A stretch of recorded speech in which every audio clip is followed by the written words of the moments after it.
소란에 온 지는 3년 전쯤 된 것 같아요. 그죠? 다시 이렇게 오게 돼서 반갑고요. 오늘 준비된 강의 하고 또 대화를 나눴으면 좋겠습니다. 제천 간대학교 교장 이병건입니다. 반갑습니다. 오늘 주제는요, 메타버스 시대 교육의 미래인데요. 사실은 이 이야기는 별로 많이 안 나와요. 제가 제일 중요하게 생각한 건 이겁니다. 정신적인 힘줄에 관하여. 미래 사회가 온다고 막 난리치고 여기저기서 미래 교육 담론이 막 넘쳐나는데, 그럴 때일수록 좀 정신 차리고 뭘 우리가 준비하고 어떻게 살아야 되지라는 생각을 좀 다잡을 때가 아닌가 싶어서 이런 주제를 가지고 왔습니다. 제가 좋아하는 정호승 선생님 시인데요. 한번 늦은 오후부터 한번 읽어보십시다. 스테인드 글라스라는 되게 좋은 시예요. 늦은 오후 시작.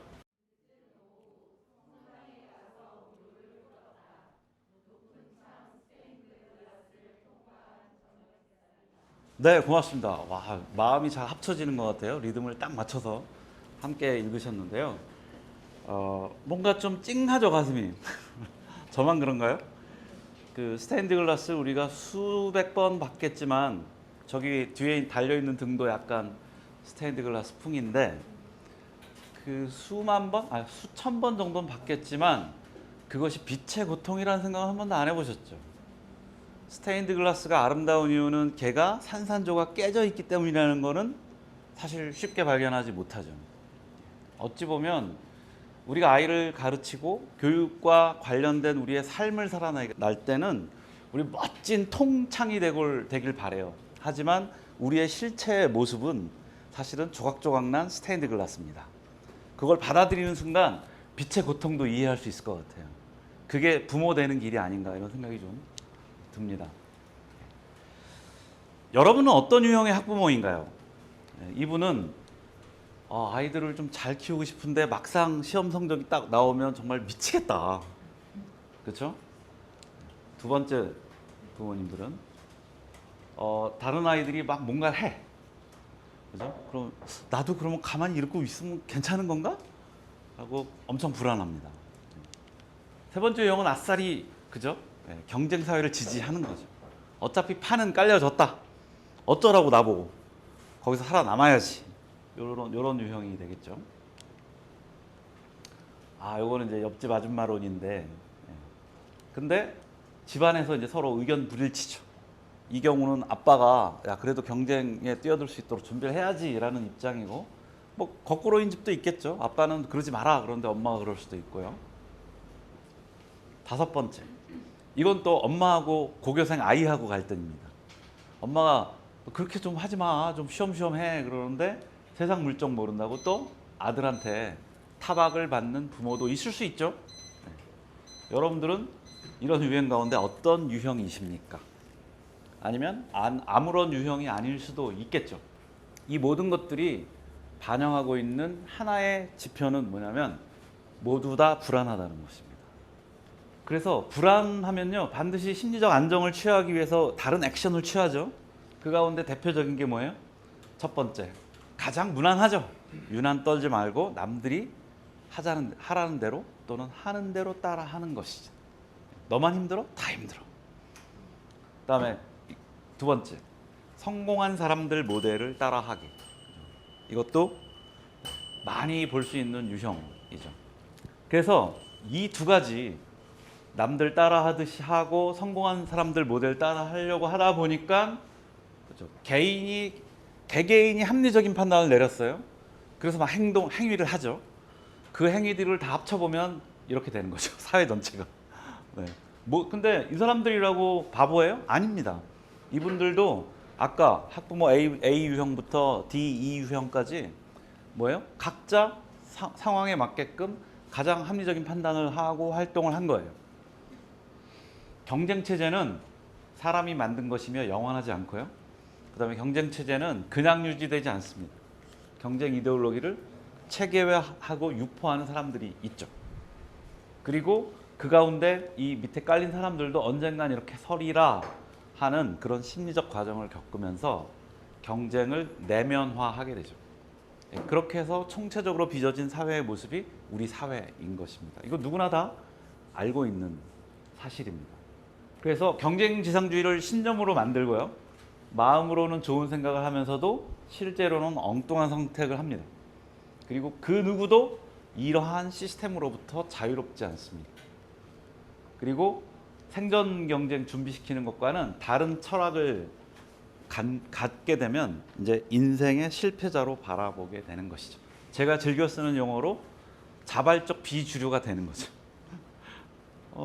이 그림이 나타내듯이 사실은 우리가 생각하는 좋은 뜻, 좋은 지향도 실제로 우리가 행위를 할 때는 대단히 다양하고 복잡한 심리적 과정과 갈등 상황에 놓이게 되면서 우리가 원래 하고자 하던 행동을 반대편으로 행사하게 되는 경우는 부지기수입니다.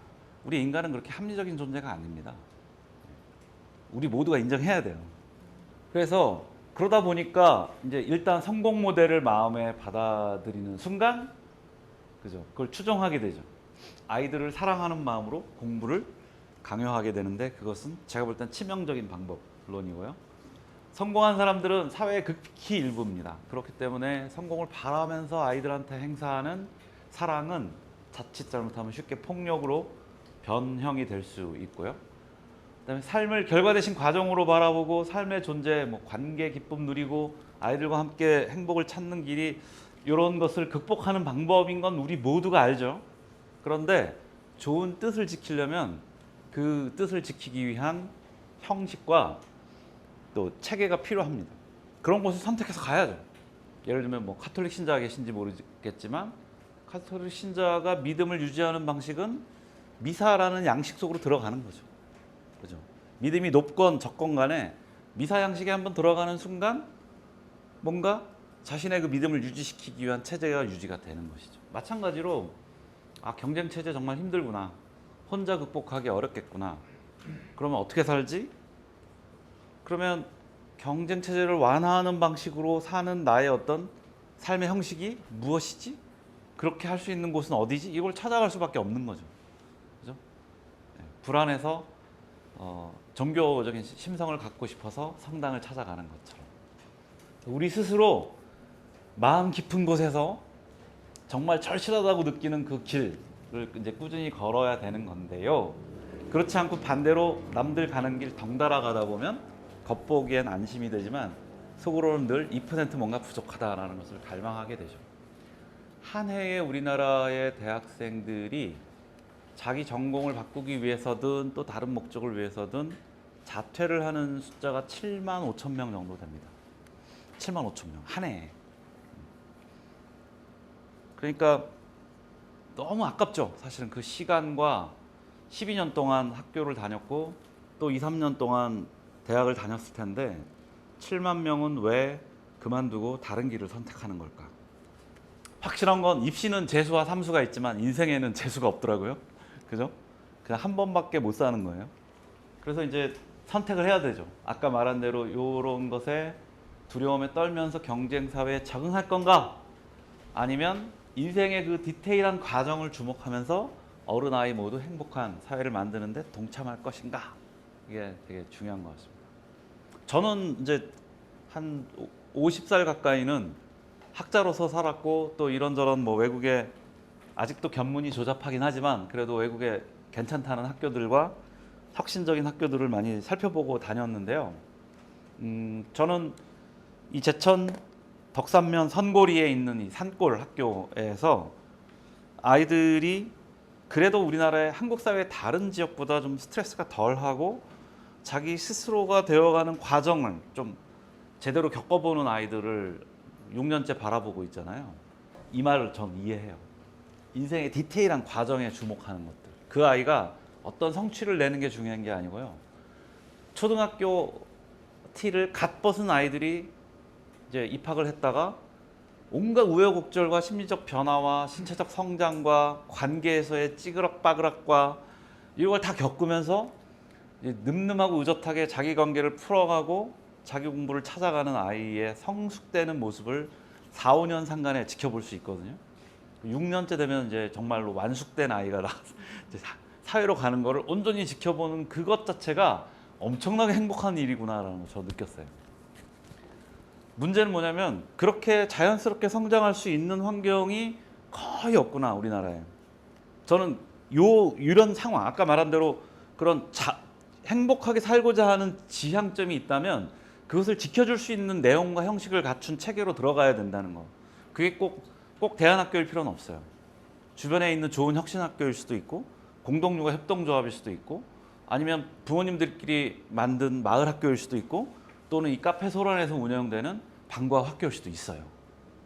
그렇잖아요. 그죠? 이거는 나 혼자 못하는 일이니까 우리 동네 사람들하고 함께 해야 되겠다라고 마음을 먹은 사람들이 만들어내는 공간이면 돼요. 그걸로 충분합니다. 다만 그걸 우리가 함께 즐겨보자 이거죠. 그 인생의 디테일한 과정, 아이들하고 그 정말 밀당을 좀 하면서 또 아이들의 성장을 지켜보면서 아이들이 나한테 가슴에 대못을 받고 막 울게 만들거든요, 아이들이. 그런데 나중에 그걸 또 뭐 또 빼줘요, 아이들이. 그걸 느끼면서 함께 우리가 성장하는 거구나라는 걸 함께 내 삶을 던짐으로써 받아들이고 느끼는 그 자체가 굉장히 행복한 거예요. 그 행복감은 한 아이가 성장하는데 충분한 그 자산이 됩니다. 이건 어떤 어머니가 쓰신 글이에요. 블로그에서. 첫 아이 낳고 어린이집 보내고 맞벌이 하면서 학교와 사회가 세워주었던 인생의 과업을 거의 달성했다는 생각과 동시에 문제의식을 하게 되었다. 트랙이 끝났다. 이제 자기 트랙이죠. 엄청 열심히 살았나 봐요. 간호사인가 그랬어요. 이 블로그에 글 쓴 분이. 그래서 그 트랙을 열심히 돌았고 대학도 좋은데 나왔고 열심히 살았어. 그런데 남은 건 내 자식을 위해 다시 한번 이 트랙을 시작해야 되나? 소름이 끼쳤다는 것이죠. 그래서 이러한 그 자기 고백을 저는 일종의 탈옥 서사라고 하거든요. 우리 학교에 매년 이제 가을에 우리 학교에 자녀를 보내고 싶어하는 부모님들이 왜 당신은 다른 데 놔두고 우리 학교로 아이를 입학시키려고 하십니까? 라는 질문에 막 인생 이야기를 막 써요. 뭐 첫 아이 낳았을 때, 아이가 아팠을 때, 뭐 아이가 애들한테 왕따를 당해서 힘들었을 때 막 쭉 쓰고요. 결국 결론은 뭐냐면 나와 같은 그런 힘든 트랙을 아이에게 돌릴 수 없다. 탈옥 서사예요, 제 말로는. 일종의 소극적 저항이죠. 두 번째는 뭐냐면 좀 더 적극적인 서사인데요. 이거는 아이들에게 계속 무의미한 어떤 그런 경쟁 속으로 밀어넣어서 행복감을 상실하기보다는 적극적으로 행복한 유년 시절을 또는 청년 시절을 찾아주고 싶다는 행복 서사예요. 탈옥 서사와 행복 서사, 이 두 가지가 그 부모님들의 좀 마음을 좀 많이 좌지우지한다라는 것입니다. 이 상상이라는 말, 이게 생각상자에 코끼리 상자잖아요. 근데 이 코끼리가 중국 문헌에 처음 시경 속에서 나오는다는데요. 이게 중국에 나와 있는, 중국 문헌에 나와 있는 그 그림인데 사실은 이건 나중에 그림이고요. 시경을 읽던 그 상고 시대 때에는 발견된 게 이 상아밖에 없었대요. 상아를 보고 이빨이 저렇게 된 거라면 몸집은 어떻게 생겼을지를 생각할 수밖에 없었다는 거예요. 실체를 본 적이 없으니까. 그래서 원래 코끼리 상자는 이겁니다. 여기에 사람 인변이 붙은 건데요. 코끼리의 모습을 미루어 짐작하는 거예요. 뭘로 미루어? 코끼리 이빨을 가지고 실체를 생각하는 걸 상상이라고 합니다. 부모의 의식 속에 있는 내 자녀 있잖아요. 내 자식. 그 아이도 코끼리 이빨 같은 녀석이에요. 맨날 옆에 붙어 있지만 사실은 아이가 청소년쯤 되잖아요. 그러면 이 애가 도대체 누구지 하고 낯설어집니다. 이해를 할 수가 없어요. 안다고 생각했는데 그리고 알려고 노력하면 할수록 애는 도망가요. 알 수가 없죠. 상상을 해야 돼요. 옆에 있는 아이를. 그렇습니다. 그래서 우리 안에는 6개의 자아가 존재한다고 칼 융이 얘기하잖아요. 고아, 방랑자, 전사, 순수주의자, 이타주의자, 마법사. 이 6가지의 자아가 때와 조건에 맞추면 드러나요. 그 중에 센 놈이 드러나서 그 아이의 캐릭터처럼 역할을 합니다. 그런데 이 6개의 자아를 가진 아이가 10명이 모여 있다고 생각해 보세요. 수많은 조합이 생겨나겠죠. 담임 선생님이 되어서 담임반 아이들을 맡는다는 것은 정말 세계를 끌어안는 거예요. 심리적 세계를 끌어안는 것과 마찬가지이고요. 그렇기 때문에 우리는 기본 전제를 뭘로 해야 되냐면 나 이외에 다른 사람의 마음은 알기가 되게 힘든 존재다라는 것을 이미 우리가 인정하고 들어가야 됩니다. 내가 안다고 생각했는데 그 사람이 내가 아는 사람이 아니었어. 그럼 우리 뭘 느끼나요? 배신감을 느끼죠. 네. 힘들어요. 배신감을 느끼면. 특히 자녀한테 배신감을 느끼면 힘들죠. 네.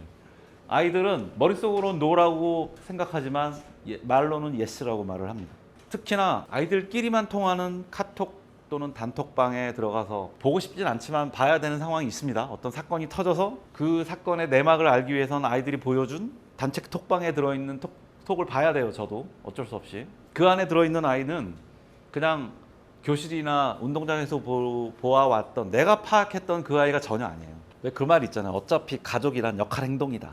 아내는 아내인 척, 남편은 남편인 척, 자녀는 자녀인 척. 역할 연기를 하고 있는지 몰라요.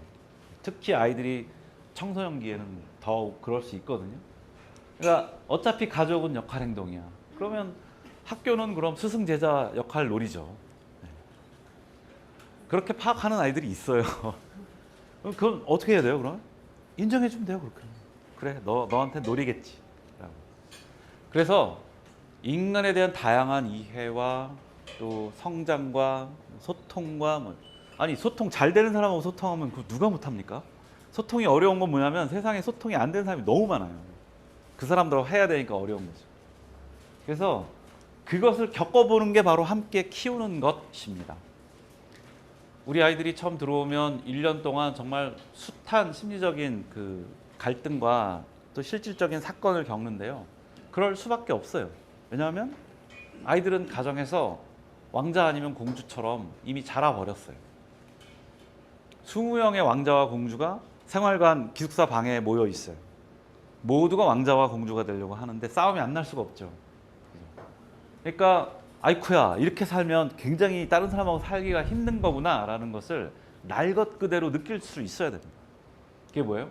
함께 키우기 위한 그런 굉장히 그 조건이 되고요. 그 다음에 안정적인 커뮤니티는 이 구성주의 교육. 그러니까 아이들은 커리큘럼에서 제시된 지식과 어떤 태도, 가치 이런 것들을 흡수해서 배우는 것이 아니고 자신의 흥미와 관심사에 따라서 주변에 있던 사물의 정보들을 조합해서 그 다음에 또 관계망 속에서 그것을 풀어가면서 크고 그것이 훨씬 더 좋은 학습이다라는 것이 증명이 돼 있잖아요. 그 구성주의라고 하거든요. 그러니까 안정적인 커뮤니티를 직접 겪음으로써 만들어내는 그 힘, 그것은 학습을 위한 거예요. 너와 내가 편안하게 잘 살아가는 것이 도덕적으로 바르고 정당하기 때문인 것도 있지만 사실 저는 되게 실용적인 사람이거든요. 왜 잘 지내야 되느냐? 그것이 너의 성장을 위한 구성주의의 학습 요소이기 때문이에요. 그렇죠? 그래서 올바른 관계 안에 놓여 있을 때라야 아이들은 상호작용하고 협의해 나가고 성장해 나갑니다. 문제는 이렇게 해서 성장을 했잖아요? 그럼 어마어마한 성과거든요. 이 아이가 인생을 살아갈 때 정말 어디서도 배울 수 없는 대단히 중요한 성과인데 저기에는 점수가 먹여지지 않아요. 석차가 안 나와요. 그러니까 포기하죠. 아니면 나중에 하라고 밀쳐놓죠. 그게 저는 엄청난 교육에서의 비극을 자아냈다고 생각을 합니다. 그래서 그 후순위로 밀렸던 것을 우선순위로 내놓고 그 다음에 이게 도덕적으로 정당하고 바람직해서 우리는 한다가 아니고 이게 올바른 아이를 키우려면 이거 먼저 해야 된다라는 것을 말할 수 있는 그런 교육 조직이 되게 건강한 조직인 거죠. 경쟁이 싫고 그것이 아이를 망친다고 생각하면 경쟁이 덜한 환경을 만들어 줘야 되죠. 그러기 위해서 만약에 만들었어요. 뭐 공동체도 만들고 협동조합도 만들고 마을 카페도 만들고 방과 후 교실도 만들었어요. 자, 만든 그 공간이 텅 비어 있으면 안 되겠죠. 뭘 해야 되겠어요? 이러한 내용들로 하나둘씩 채워 넣으면서 아이들하고 같이 커가야 되는 거죠. 이 두 번째 파트가 어려운 거예요. 대안교육이 큰 어려움을 겪었던 것도 그 빈 공간을 어렵게 만들었는데 그 공간 안에 무엇을 채워 넣어야 될 것인지에 대한 합의와 전문성이 상대적으로 빈약했어요. 그러면 미래 세대는 도대체 뭘 가르쳐야 되나 하는 연구는 계속 나와요. 계속. OECD에서 만든 2030 여기 작년에 나온 건데요. 러닝 프레임워크이라고 2030년도에는 도대체 어떤 아이들을 우리가 키우는 것이 미래 사회를 맞아들이는데 적합한 거냐, 뭐 이런 논의를 한 거예요. 그 자료 가운데 뽑아왔는데 OECD는 뭐 경제개발협력기구 아닙니까, 그죠? 그런데 여기서 뭘 말하느냐? 세상은 급격한 변화를 맞이하게 되는데 우리의 새로운 세대 아이들은 새로운 해결책을 그 변화에 맞서서 내놓는 사람이었으면 좋겠다. 그죠? 너무 욕심을 부리죠, OECD가. 그다음 실질적인 실천을 위한 지식, 기능, 태도, 가치를 갖춘 사람이 절실하다. 이것도 쉽지 않죠, 그죠? 교육적인 입장에서 바라보면.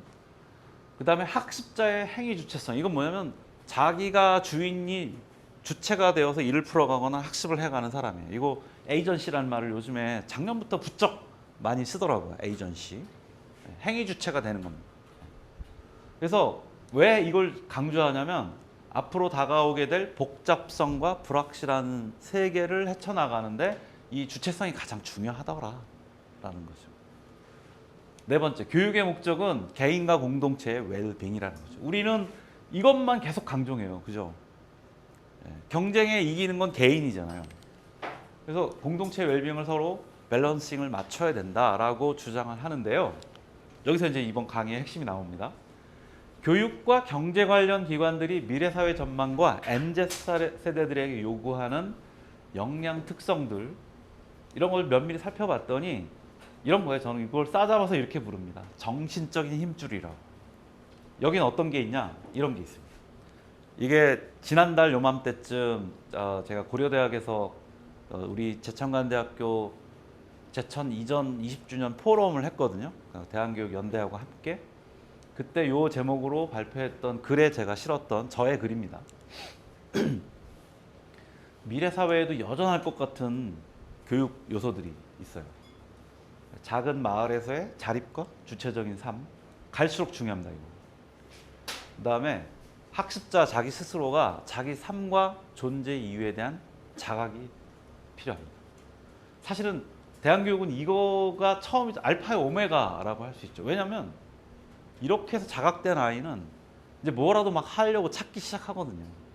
무엇을 하지 않으려고 마음먹은 청소년을 무엇을 하도록 만드는 건 불가능하고요.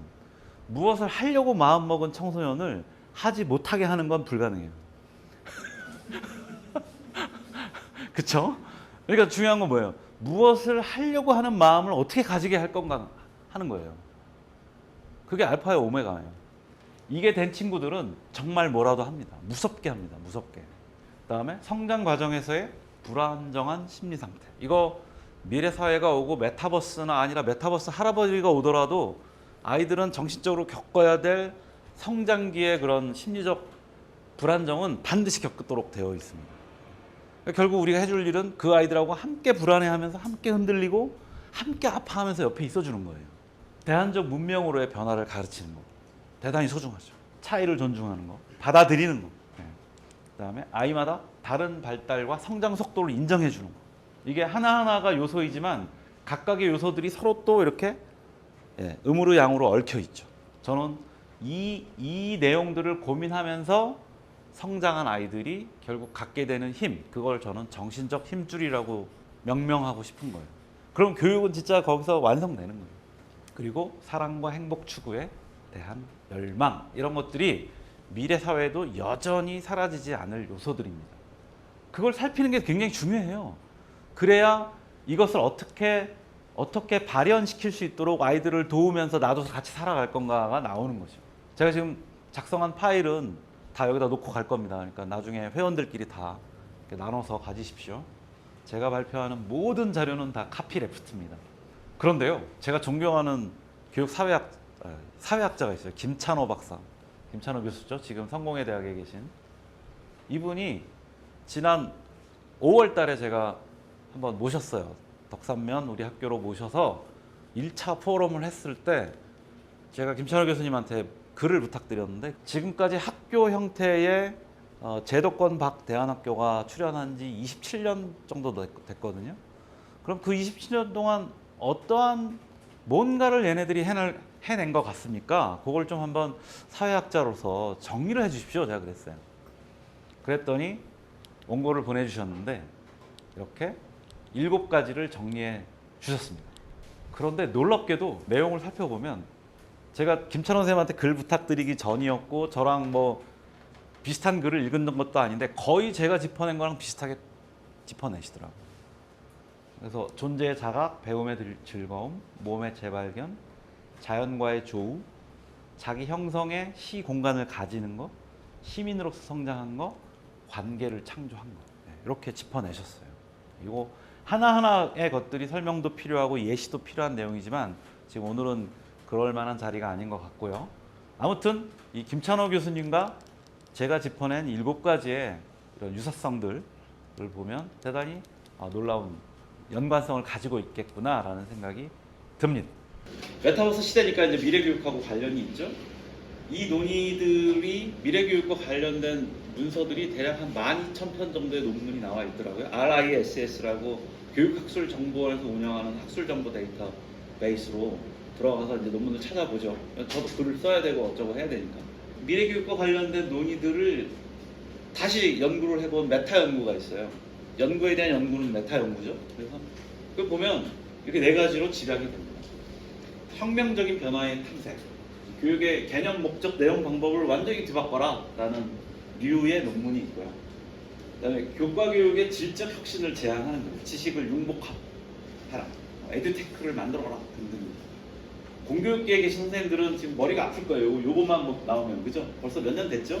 융복합 수업하라고, 그죠?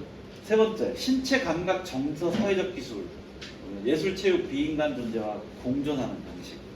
이 이제 하나의 파트이고요. 4번째, 포스트 휴머니즘인데요.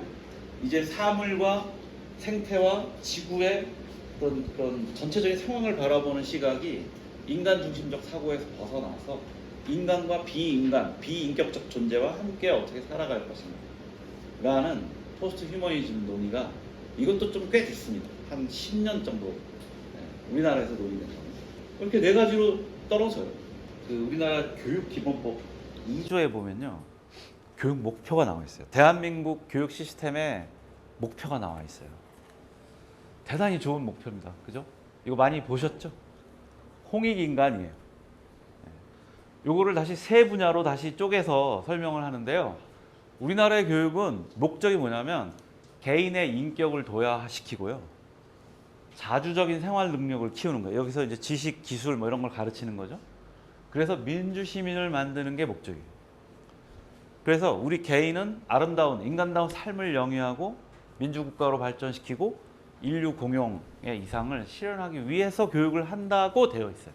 대단히 잘 갖춰진 국가의 교육 목표입니다. 이 멋진 말, 즉 교육적 이상 실현을 법조문으로 표현한 이 대목은 앞서 살펴본 학부모님들의 욕망, 불안, 기대와 부합할 수 있을까요? 그게 문제인 거죠. 저는 우리나라 교육기본법 2조가 매우 잘 돼 있는 법조문이라 생각하고 그것을 읽을 때마다 가슴이 막 좀 두근두근해요. 사실은 대한교육 하는 사람인데 그게 잘 실현이 안 돼서 문제죠. 존 듀이라는 교육학자가 있습니다. 꽤 오래전에 돌아가셨죠. 이분이 말한 경험의 통일성이 교육의 핵심이라고 얘기를 해요. 그럴 때 경험의 통일성이 뭐냐면 Unit of Experience인데, 뭐냐면 보세요. 우리는 어떤 경험을 한다고 할 때 먼저 설계도가 있어야 돼요. 마음속에. 이 설계도는 주로 기호, 상징, 문자 뭐 이런 걸로 되어 있어요. 학교에 가면 나눠주는 교과서 있잖아요. 교과서가 가장 설계도예요. 설계도. 교과서는 기호, 상징, 문자로 되어 있잖아요. 그죠? 그런데 이 자전거 설계도만 열심히 들여다본다 해서 자전거 타는 묘미를 깨우칠 수 있는 건 아니에요. 그래서 자전거의 묘미는 실제로 이렇게 타는 데 있습니다. 레알 재미가 있어야 돼요. 자전거를 알고 타고 만들고 해봐야 자전거가 왜 이러한 설계도와 왜 이러한 언어들이 나왔는지를 이해할 수 있게 되죠. 그러면 여기까지 해온 친구는 그 다음엔 이거 봐라, 되게 재밌네, 나도 해볼까로 넘어가죠. 상상력이 작동하는 거죠. 기호와 상징으로 뭘 배웠어요? 재미를 느끼고 의미도 느꼈어요? 그러면 기호와 자신의 재미를 결합해서 새로운 걸 만들어내는 거죠. 상상을 하는 거죠. 상상. 새로운 시도와 모색을 하고 그리고 그 모든 경험을 재구성하는데요. 이것이 자신의 진로와 맞아떨어지면 아예 그냥 자전거 설계 또는 수리, 개발 기술자가 될 수도 있는 거죠. 이 과정에서 이루어지는 게 경험의 재구성입니다. 그래서 설계도에서부터 재미와 흥미, 상상력, 경험을 재구성해서 전문가로서 키워지는 이 전체적인 통일성, 이거를 경험의 통일성이라고 했고요. 교육을 하려면 이 경험의 통일성을 어떻게 완성 지을 것인가를 교육자는 반드시 고민해야 된다고 얘기를 했어요. 맞는 말이고 무거운 말이에요. 경험이 의미 있는 것으로 되려면 반드시 사고가 개입해야 됩니다. 우리의 사고는 매우 체계적으로 잘 짜여져 있는 우리의 뇌의 시스템에 기반하고 있는데요. 그 뇌를 제가 어떻게 표현할까 생각하다가 이렇게 거미줄을 떠올려 봤습니다. 거미줄. 거미줄에 이렇게 거미가 있죠. 파리가 왱 날아들다가 여기 탁 걸리면 거미줄이 떨리니까 거미가 가서 파리를 포획합니다. 층층 감아서 당장 먹을 수도 있고 나중에 저장했다 먹기도 하겠죠. 그래서 파리를 먹어보면 거미는 느끼겠죠. 뭐 수량, 크기, 맛, 뭐 색 구분은 못하겠지만 영양분, 위험성, 점도, 호환성, 저장성, 강도, 무게 뭔가 나오겠죠. 경험을 하면. 그러면 이런 특성들을 우리의 뇌 속에 여러 수만 개가 있는 서랍 속에 넣어놓는 거예요. 새로운 먹이가 오면 달려들어서 이게 뭔진 모르겠지만 포섭을 하고 섭취해 본 다음에 이렇게 분류하는 작업, 그게 학습입니다. 그리고 이 가운데에는 기존에 있었던 이런 경험치가 작용을 하고 이 경험을 새롭게 분류하고 수집하고 또 다시 재분류하는 과정이 바로 사고의 과정인 것입니다. 그래서 뒤에 교육 원리는 바로 이렇게 진행이 되고요. 이제 일반 학교와 대안학교는 이렇게 진행된다는 얘기인데 이거 설명하려면 끝이 없으니까 이 정도로 합시다. 우리 학교에서는 6월 3주간 학교 밖에서 이동학습을 하고요. 18명에서 한 20명 남짓한 아이들이 3명의 교사와 함께 3주간 숙식을 함께 하면서 진행을 합니다. 물론 모든 학년이 동일하게 3주는 아니에요. 조금씩 기간이 좀 다르긴 합니다. 4학년 아이들은 제주에서 생태학습과 제주의 어떤 근현대사를 공부하고 와서 발표를 하고요. 5학년 아이들은 학년별로 움직이지 않고 개인별로 움직이거든요. 그래서 발표를 합니다. 자, 이런 거 보면 이게 김한위라는 분이 쓴 Real World Learning의 책에 나와 있는 도표를 제가 이제 인용을 한 건데요.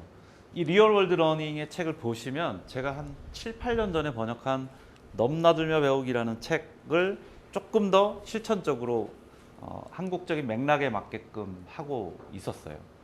그래서 결국은 이 달팽이 모양의 도표의 중심은 나가 있습니다. 나, 학습자인 나.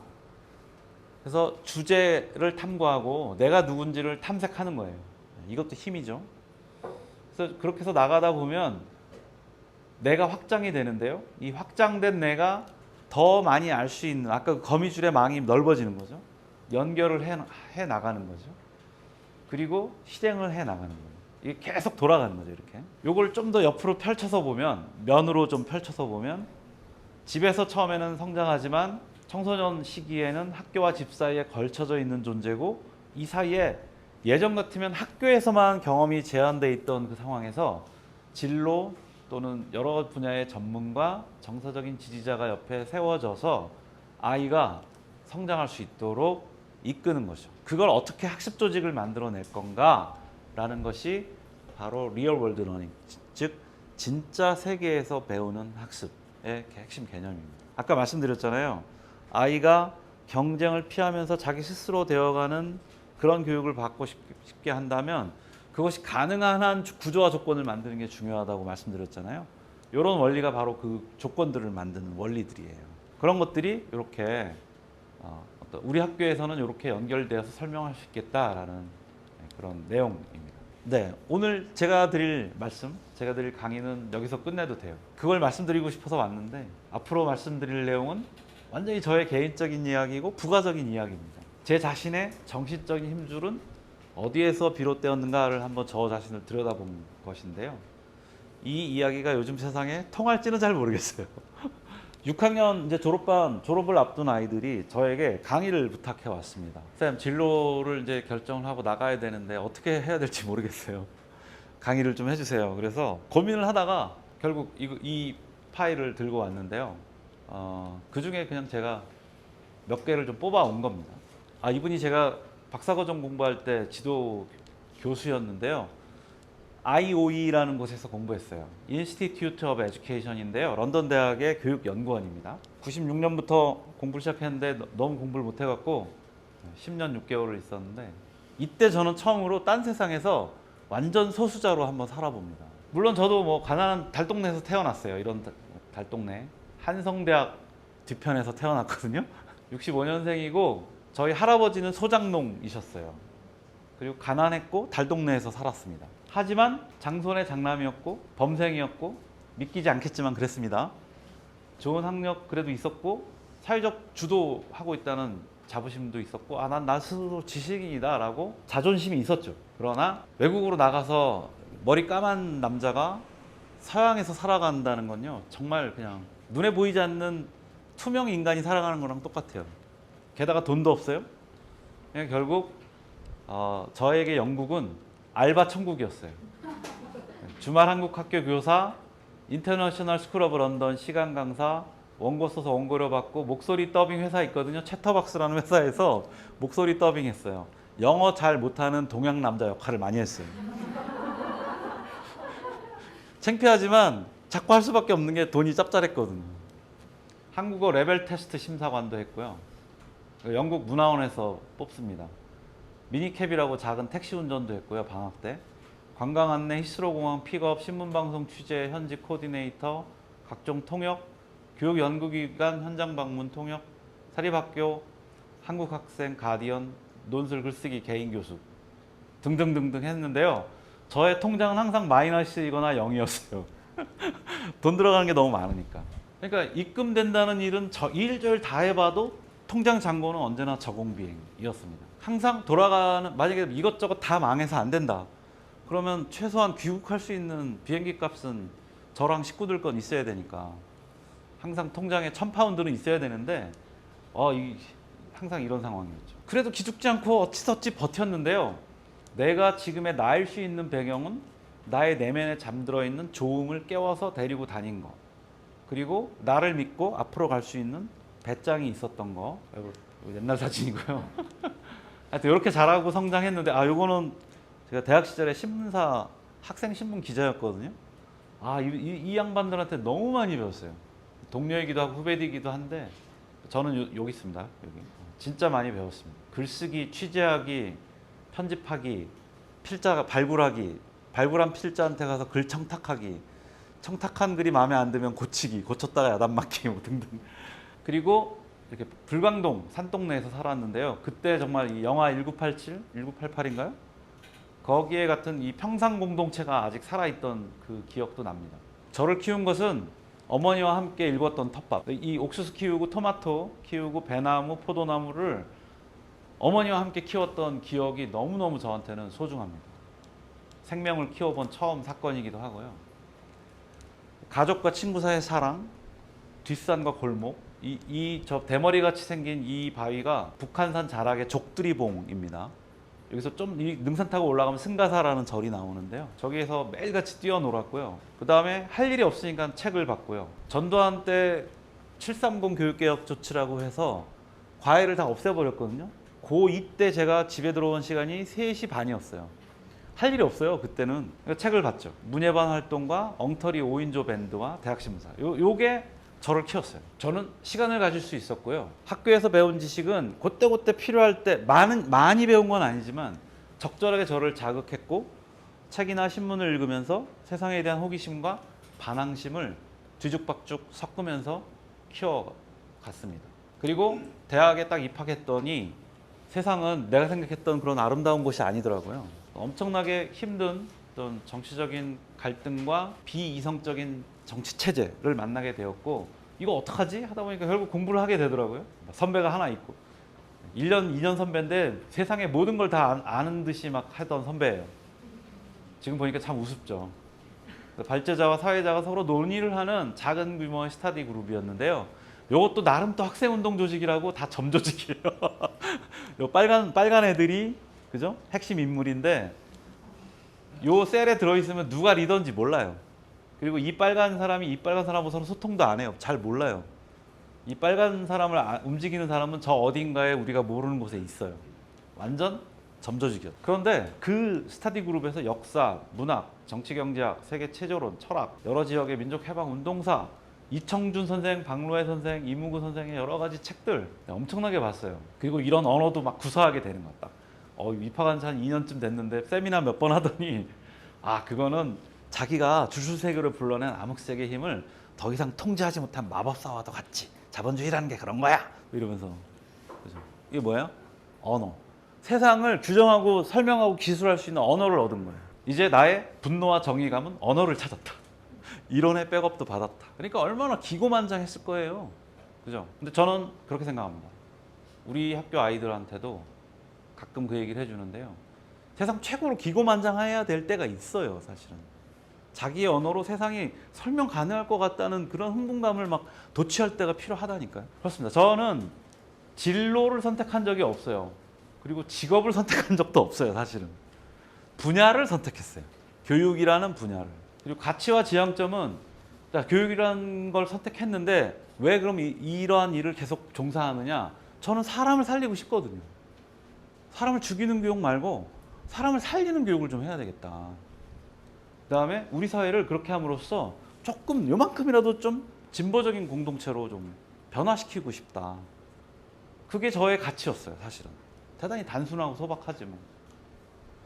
그런데 아직 잘 모르겠어요. 평생 공부하고 실천하는데도 무엇이 최선의 교육인지, 그다음에 애들은 도대체 언제 어떻게 배우는지 잘 모르겠어요. 알 것 같다가도 모르겠어요. 아이들은 어떤 힘으로 발달하는지 그것도 너무 신비로워요. 아이들이 발달하는 걸 지켜보면 정말 신비합니다. 그리고 아이들, 그리고 나는 올바른 대안적 삶을 어떻게 살아갈 수 있을지 아직 잘 모르겠습니다. 하여튼 그래서 제가 세상을 견디면서 사는 방법, 살아보는 거예요. 나로서 세상과 맞짱 떠서 살아보면 현실은 녹록하지 않고 항상 저를 좌절시켜요. 그럼 다시 공부를 막 하죠. 약간의 힘을 얻어서 나 2가 돼요. 조금 업그레이드 됐죠? 다시 덤벼봅니다. 현실 속에. 여전히 현실은 막강하죠. 또 지쳐서 쓰러져서 나오죠. 다시 공부를 하고 나 3이 되고 나 4가 되고, 이게 나 N차순으로 계속 이렇게 변화되는 거죠. 즉 나는 세상과 맞짱 뜨면서 공부를 통해서 업그레이드 되고 또 세상과 맞짱 뜨는 이 정반합의 관계를 계속 살아가는 그 사람이 저더라고요. 근데 지치진 않더라고요. 결국 그게 저의 정신적인 힘줄이에요. 그래서 다음 세대를 키운다면 분명히 테크놀로지는 발달할 거고, 그 다음에 불확실성은 높아질 거고, 그 다음에 비인간적인 요소와 측면들은 더 심해질 거예요. 그러면 우리 자녀들은 어떤 삶을 살아가게 하고 어떻게 키울 것인가라는 고민은 여전히 남아요. 그럴 때 할 수 있는 역할은 아까 말씀드린 제가 7가지 요소들이 있잖아요. 그것이 중요하다고 만약에 여러분들이 동의하신다면 그것을 살릴 수 있는 체제를 어떻게 만들어내고 찾아갈 것인가를 고민하시는 게 좋을 것 같고요. 그렇다 하더라도 결국 아이의 힘, 아이 스스로 뚫고 일어나면서 강력한 자기 자신을 만들어낼 수 있는 여지와 자유와 믿음을 주시라 하는 겁니다. 그럼 애들은 반드시 그렇게 해내요. 그게 저는 미래 사회를 살아가고 행복하게 아이하고 잘 지낼 수 있는 정신적 힘줄이라고 생각을 합니다. 저의 이 1시간 남짓한 강의가 여러분들의 판단과 삶에 조금이라도 도움이 됐으면 좋겠습니다. 마치겠습니다.